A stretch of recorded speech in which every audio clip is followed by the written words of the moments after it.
All right. Well, thanks for at least tuning in.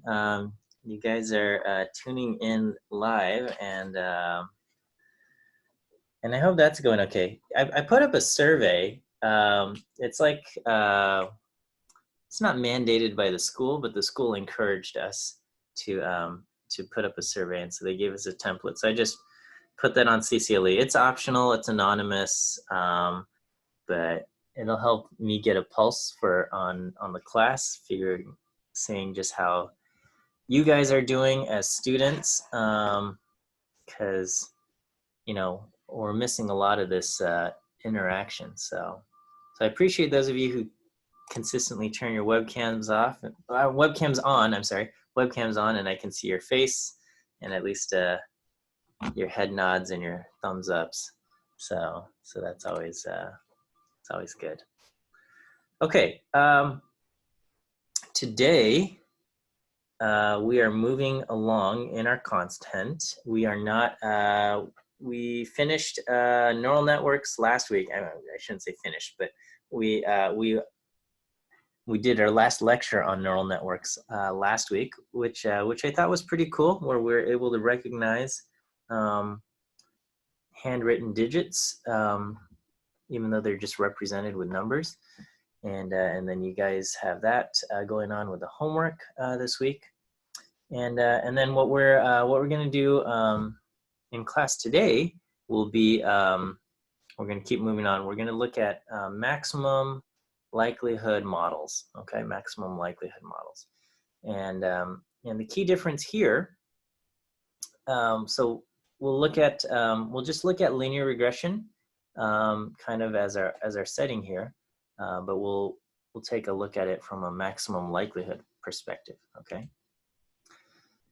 All right, so just a quick review. Back in our very first week of class, we looked at multiple linear regression, and we said that you can predict a value, t hat sub n, I should say, or your prediction for t sub n, t hat sub n, is going to be the product of your weight matrix, W, multiplied by your x vector, x for that observation, x sub n, okay?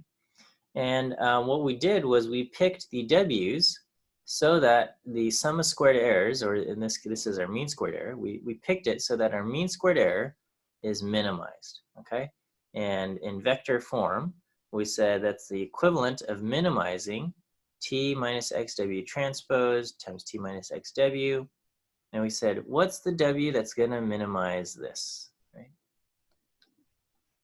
And I don't know if you remember, but it was x transpose x inverse, x transpose t. That was the results of w that's going to minimize this, okay? We said the approach that's used to train the linear regression model is the same that we use for training a neural network. So it's kind of this, the idea here is that we have some way to make predictions based on our input x and model parameters w. For linear regression, it's simple. All we had to do was x times w. For the neural network, it got a little bit more complicated. You did x times w, and then you put that in a sigmoid function, and you multiplied that by a different w, and you put that into a sigmoid function. Maybe you added some biases along the way. But basically, you go from the input x, you have some model parameters to kind of modify and transform them, and then you've got the output. Okay, and then you have a way to measure loss. The loss is the difference between your prediction and the actual value, and a lot of these things were just squared errors. So you took the difference between the prediction and the output, and you squared that error.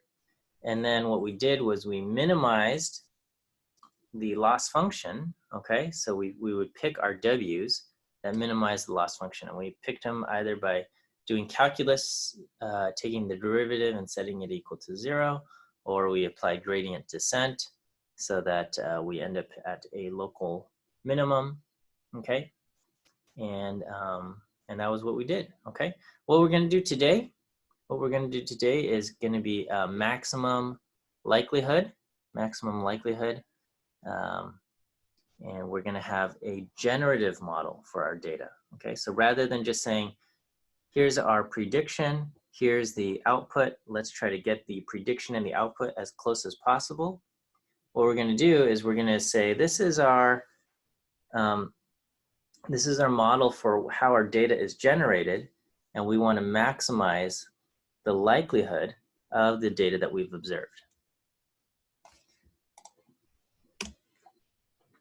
So let's talk about maximum likelihood estimation here, and let's talk about the generative model that we are going to use. Okay, so you guys should have covered maximum likelihood estimation in 100B. And I'm going to cover it again, you know, a little bit of different things. So we'll see here. Okay.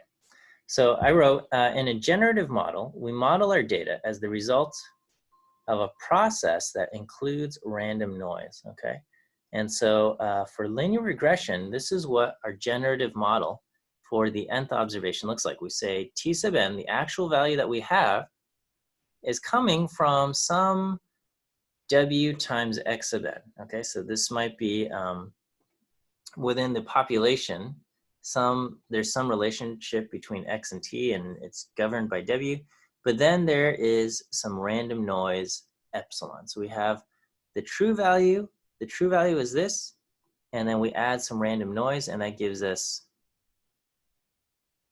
the observed value t. Okay, and this looks kind of similar. What we had earlier was that we said when we were making a prediction, t hat is this, okay? But the difference between our generative model and this is that basically I've got t hat here, okay, w transpose x plus the epsilon term, okay? And it's just this little epsilon term that makes it a generative model. Now there's a random element, okay? And so, you know, we are not, we're no longer just minimizing the difference between t and t hat. What we're trying to do is we're trying to maximize the probability of these values here, okay? So we're saying the actual value is the model prediction plus random error, and we want to maximize the probability of basically the data that we've observed, okay? So it says by including the random noise, we now have a probabilistic model. Our observations are said to come from some distribution, and if we have probabilities, we can and observations, we can calculate the likelihood of our data. Okay.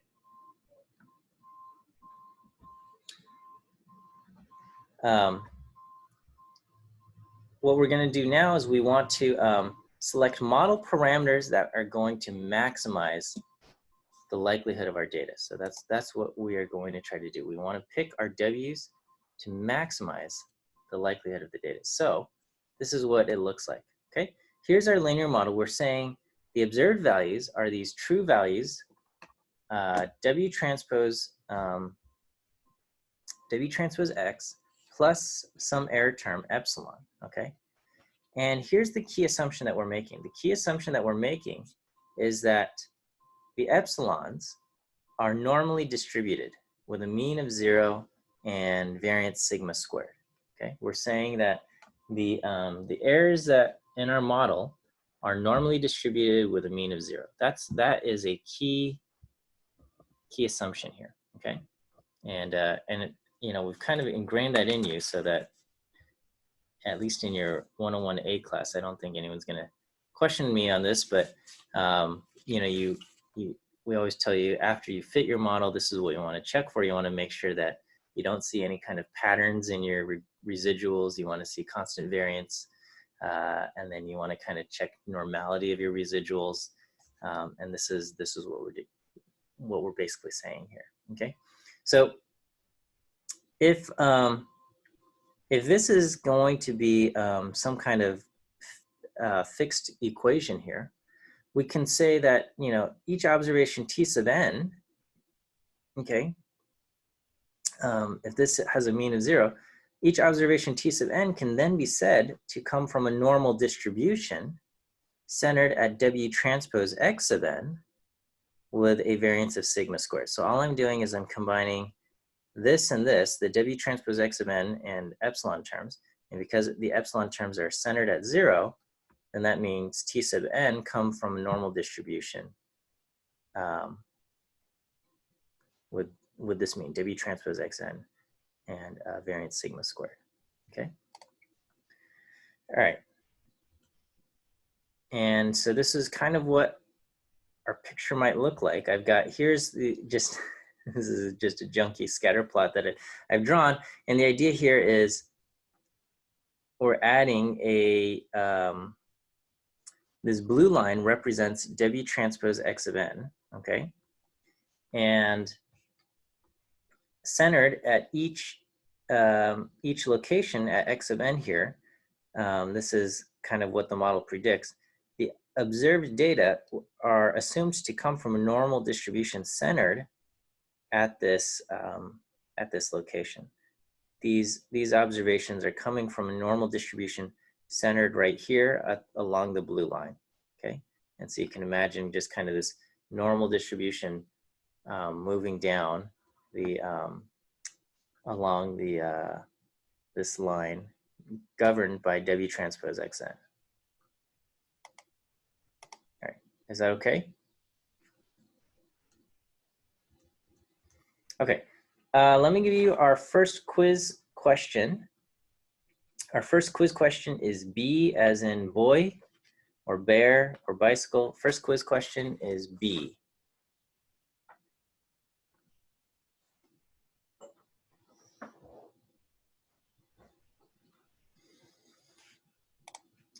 Okay, so we'll do that. All right, and it says, okay, so what we have is we've got a probabilistic expression for each observation in the data. And what we want to do is we want to pick our model parameters so that we maximize the likelihood of observing the data that we have, right? All right, so let's talk about maximum likelihood estimation.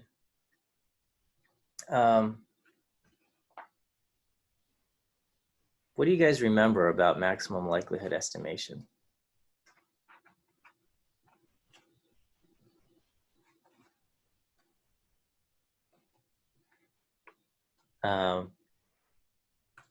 What about this? What's the difference between a likelihood function and a probability function?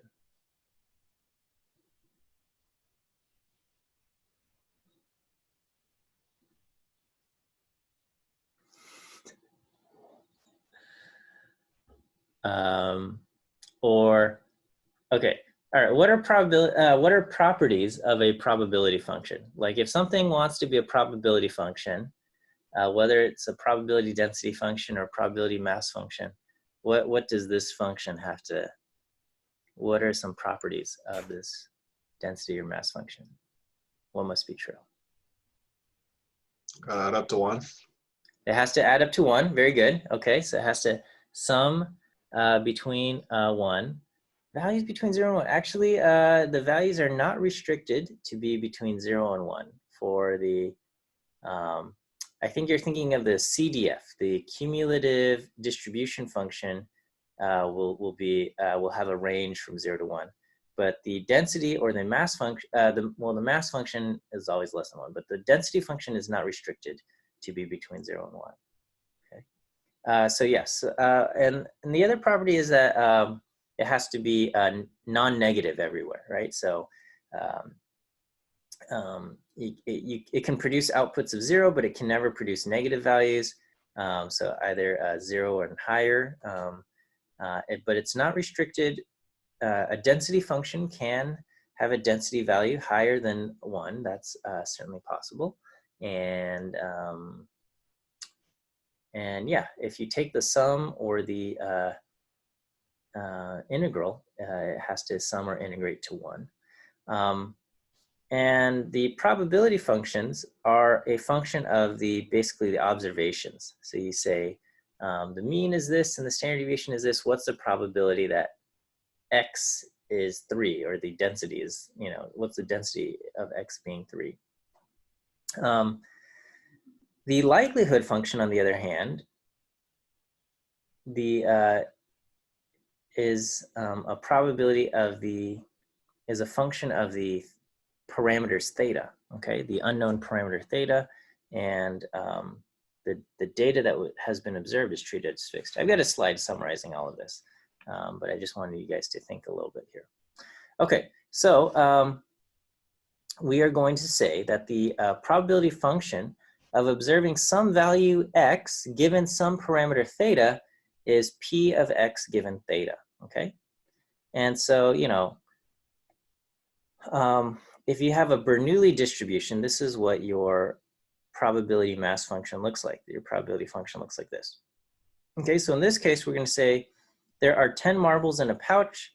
3 of the marbles are red and the rest are blue. And we say the probability of drawing a red marble is 3 out of 10. So in the Bernoulli distribution, x can either be 0 or 1. You either get a red marble or you don't. So the probability of getting a red marble, given that the probability of drawing a red marble is 0.3, okay, is going to be 0.3. That's going to be theta raised to the x, which will be 0.3 raised to the 1, times 1 minus theta raised to the 1 minus x, which will be 0.7 to the 0, and that's going to give me 0.3. So the probability of drawing a red marble, if 30% of the marbles are red, is 0.3. Okay.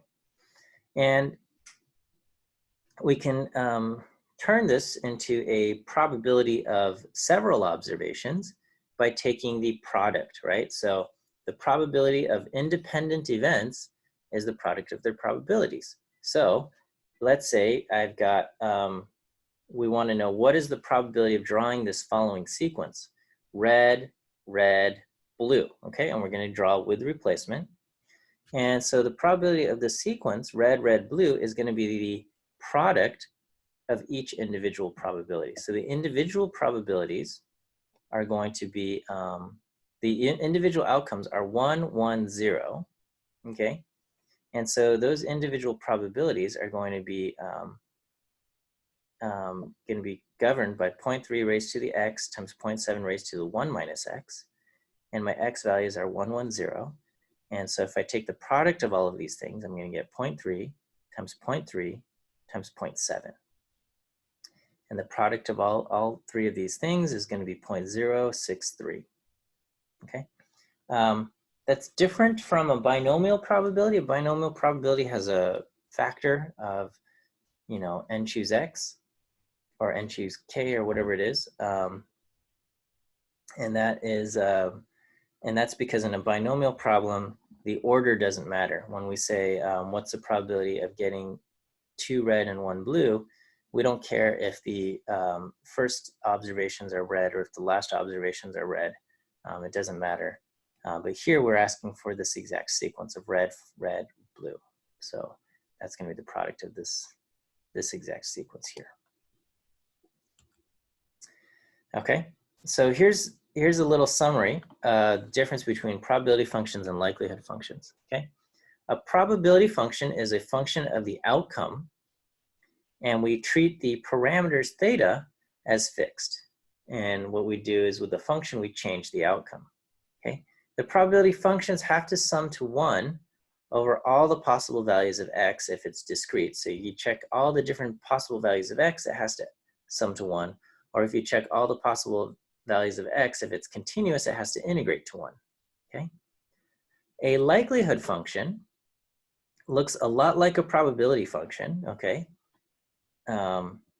Except it is a function of the parameter theta. The observed data is going to be treated as fixed, and what the function does is it allows for different inputs of theta, okay? And the likelihood function itself does not need to sum or integrate to 1 over all the possible values of theta. So you say, well, what are the possible values of theta? You can have you can have a bunch of different values, and if you integrate them or sum across all possible values of theta, it doesn't have to integrate to 1. Okay.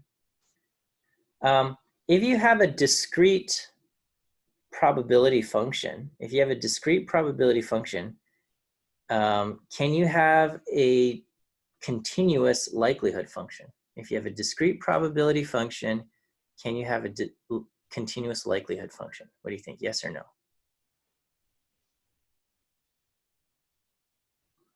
So if the probability function is discrete, can the likelihood function be continuous?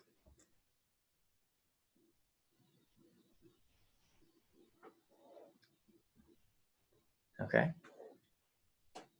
All right, so let's think about this, right? So the probability function is a function of the outcome x, all right? So let's take the Bernoulli example for Bernoulli problem, for example, right? So in a Bernoulli distribution, that's discrete. X is either 0 or 1. X is 0 or 1. What is the likelihood function going to be a function of? The likelihood function is a function of the parameter theta. Theta being the probability of getting a red marble or heads or whatever it is, a success, probability of success. So the probability of success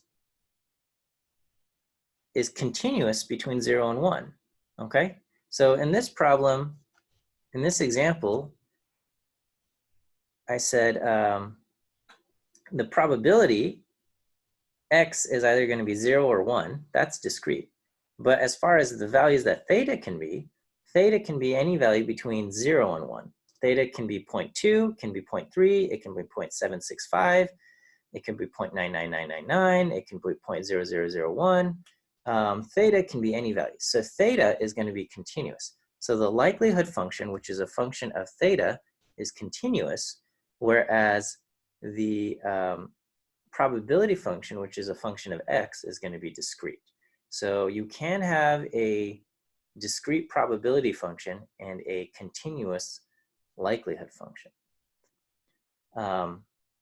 So this is what we have. The likelihood function of this sequence of data, okay? So in this problem, let's pretend we have a pouch with red and blue marbles, but we don't know how many are red and how many are blue, okay? So I've got some kind of, let's say I've got this little cup here, and let's say I've got red and blue marbles inside this cup, but I don't know how many are red and how many are blue. So the parameter theta, which is the probability of drawing a red marble, is an unknown value, something between 0 and 1, okay? Something between 0 and 1.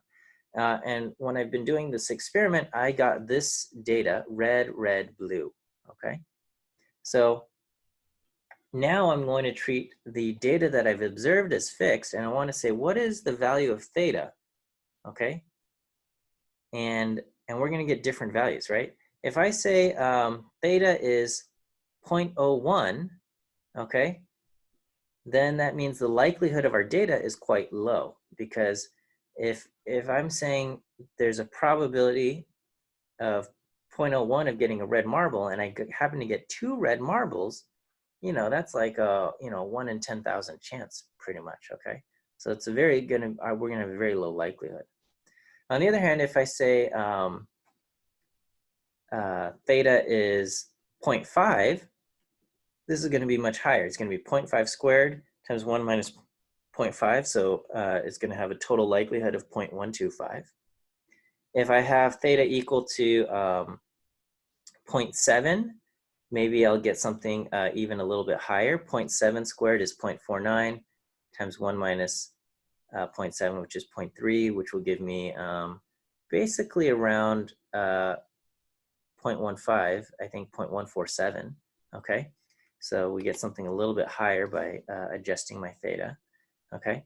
So our likelihood function is going to depend on the choice of theta that I pick, okay?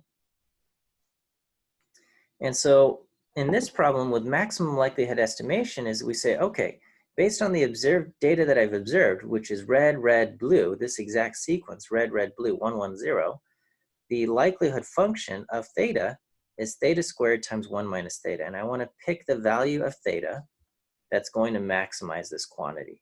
What is going to maximize this? Okay, well, what I can do is I can do some calculus. We're going to take the derivative, set it equal to 0, and solve for theta. What we often do, though, is because we've got products and taking the derivative of a product requires us to use product rule, which, you know, is fine, but can also be tedious, especially if you have a big product, okay? So what we do is we often take the logarithm, the log, which turns everything into sums, and we're going to take the derivative of the log. So when I do this, the log of the likelihood function becomes 2 log theta plus log of 1 minus theta. And then the derivative of this becomes 2 over theta. The derivative of the log is 1 over theta, right? So 2 over theta, and then 1 over 1 minus theta, and then with chain rule, I multiply by -1. I add this to both sides. I multiply both sides by theta and 1 minus theta, and then I add the 2 theta to both sides, and I get theta is equal to 2/3, right? So these are the steps. So the value of theta that's going to maximize our log likelihood and also maximize the likelihood value is going to be theta is equal to 2/3. So we're going to apply that same idea here to linear regression, okay? With linear regression, we say our data comes from the following distribution. We're saying that each observed value t comes from a normal distribution centered at w times x, all right? And because we're assuming that all of our observations are independent of each other, the likelihood of our data is going to be the product of each of these probabilities, right? So the total likelihood of all of our data is going to be the product of each individual observation's probability. So we're going to take each observation. So we're going to say, you know, here's this one observation, here's, and the probability of that observation is this. Here's the second observation, and the probability of that observation is this. We're going to treat them all independently, and we're going to just take the product of everyone's probability. Okay. And right now, because the probabilities come from the normal distribution, we're going to use the normal density function here.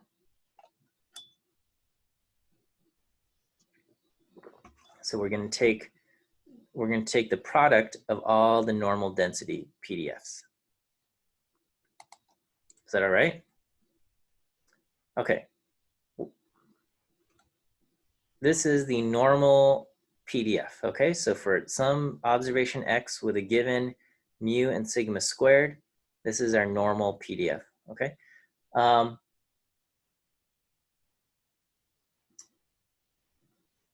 When you're gonna graduate with a degree in statistics, and maybe you don't have to have the normal distribution memorized.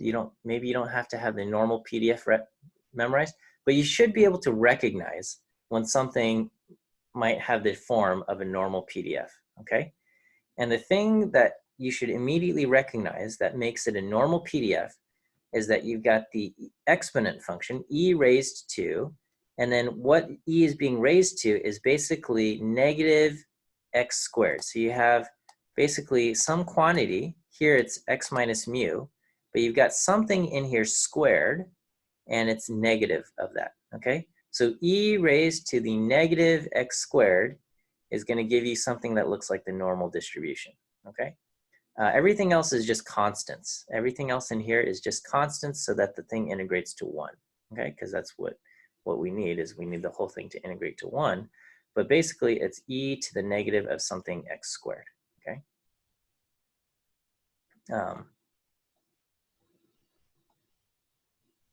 I guess if you're going to memorize something, you can just memorize the standard normal, and mu is 0 and sigma squared is 1, and you're going to have negative x squared over 2, and then the front step 1 over root 2 pi is just a constant, so it integrates to 1. But basically e to the negative x squared. Okay, so anyway, I'm going to plug in the normal PDF into our likelihood function. So the likelihood function is the product of all of the observations probabilities. Okay, so I'm going to just plug in the normal PDF right there. And so the normal PDF is this. The mu is W transpose X of N, okay?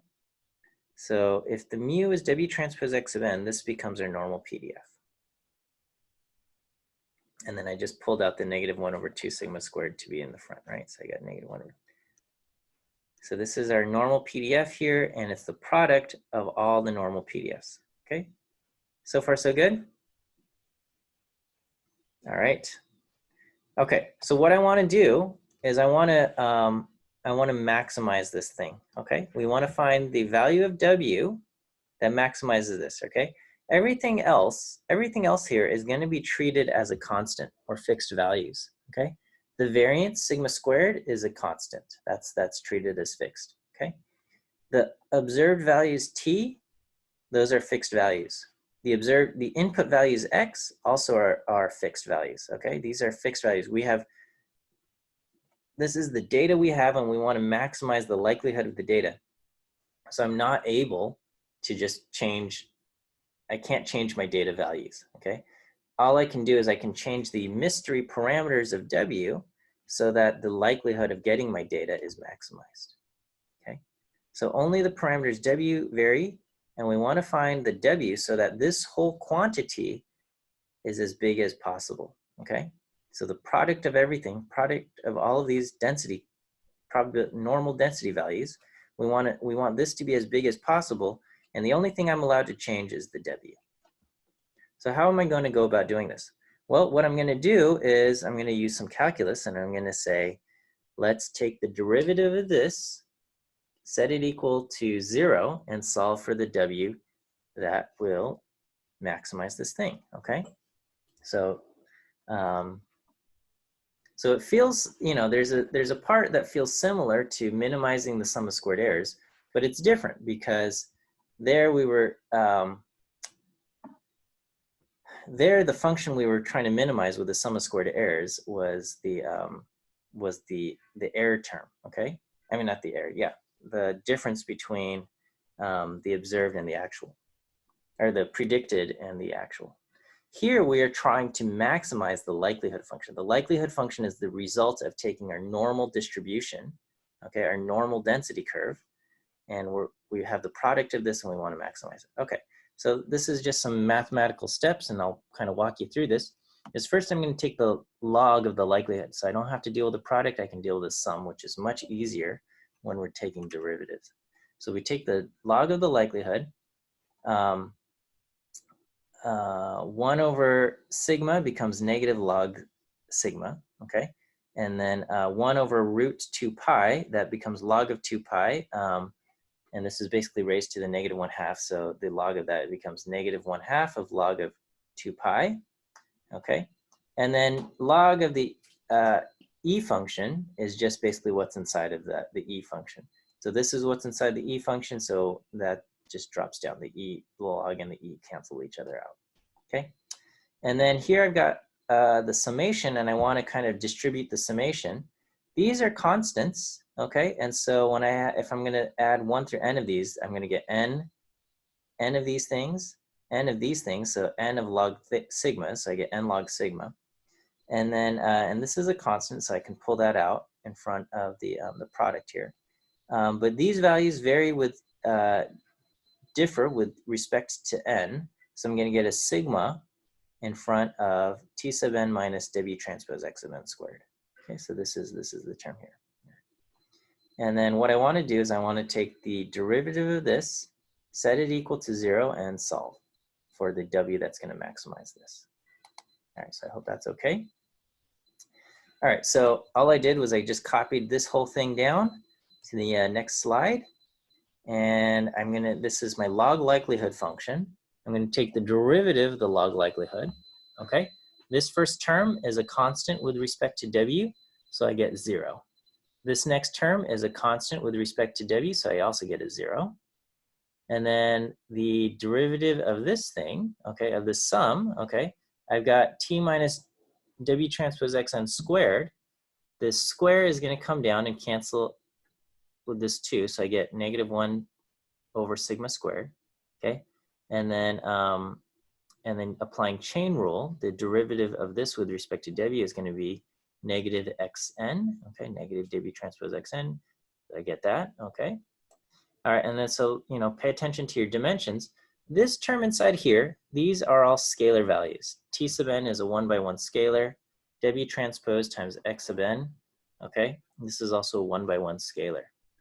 And so, but x sub n is a 1/2, okay? This negative cancels out with this negative, so I just get 1 over sigma squared here, okay? So I've got x sub n, which is a 1/2, and I can multiply it by a scalar value, right? Because this is a scalar value, W transpose xn, I can the transpose of a scalar value is still a scalar value, okay? So I can transpose W transpose x and get x transpose W, and that doesn't alter anything, okay? So I can do that, and that, I'm not changing anything because this is a transpose of this, and a transpose of a scalar doesn't change the value, okay? Whereas if you had a matrix, you can't transpose the matrix and expect it to be the same, okay? But a scalar value you can transpose and it will be the same. Okay, and so now I'm going to distribute the x sub n, okay? So I'm going to get x sub n times t sub n minus x sub n times xn transpose times w. So this is where I am here. Okay. Is that all right? Everybody still with me? Okay. All right. So let's not lose sight. This is the derivative with respect to w. Okay. And what I want to do, so this is where I left off. 1 over sigma squared sum of xn tn minus xn transpose w. Okay, so I got that. 1 over sigma squared sum of xn tn minus xn transpose w. Okay, and so I'm going to distribute the sum. So I got 1 over sigma squared sum of xn tn minus sum of xn transpose w. Okay. All right, what I want to do now is I want to get rid of the subscripts n, and I want to see if I could use matrix operations to take care of that. So here I just list off what xn and t and w all represent, okay? So let's take a look at what xn is. Xn is this, and t is this, and so if I do xn, for each operation, I'm basically taking a 2×1 matrix, a 2×1 matrix here, this xn, and I'm multiplying it by a scalar t, okay? And I'm going to do this, and I'm going to do it for every observation n, and I'm going to add that up. So I'm going to add up a whole bunch of 2×1 matrices on top of each other, and I'm going to get a big 2×1 matrix. All right. Can I do this in a single matrix operation? And the answer is yes. If I transpose x, okay, transpose x, I'm going to get a 2×n matrix. N right now is an n/2. If I transpose x, I get a 2×n matrix. And t is n/1. And if I multiply those two together, I'm going to get this resulting 2×1. And we can see, if you work it out, we can see that this summation is equivalent to this matrix operation, which is nice, okay? And then doing the same thing, but looking at the w's, okay? I've got xn transpose, okay? And if I take those things and I multiply it by w, I'm going to get a 2×1. And again, what I can do, if you look carefully at these operations, this is going to be x transpose, okay, which is 2×n, multiplied by x, which is n/2, times w. And so this will be 2×n times an n/2 times 2×1. I get x transpose x w, which is a 2×1. Is that also okay? All right, and so basically I'm going to replace this term with x transpose t, and I'm going to replace this term, x transpose w, with x transpose x w. Okay. So now the derivative of the log likelihood is 1 over sigma squared x transpose t minus x transpose x w. All right, I hope that's okay. So far, so good there still?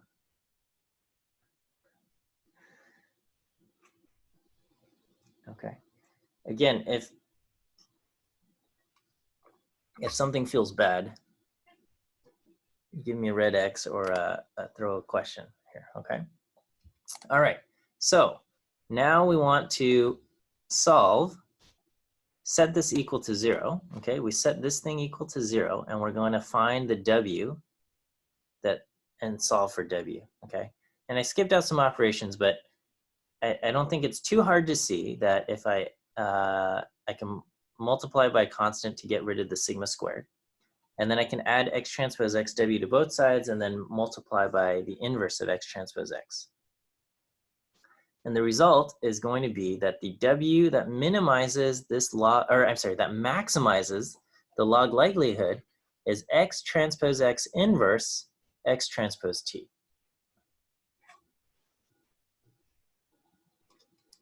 Okay, which I hope looks familiar because this is the exact same solution that minimizes the sum of squared errors. Okay, so the value that minimizes the sum of squared errors happens to also be the value that maximizes the log likelihood function or maximizes the likelihood function.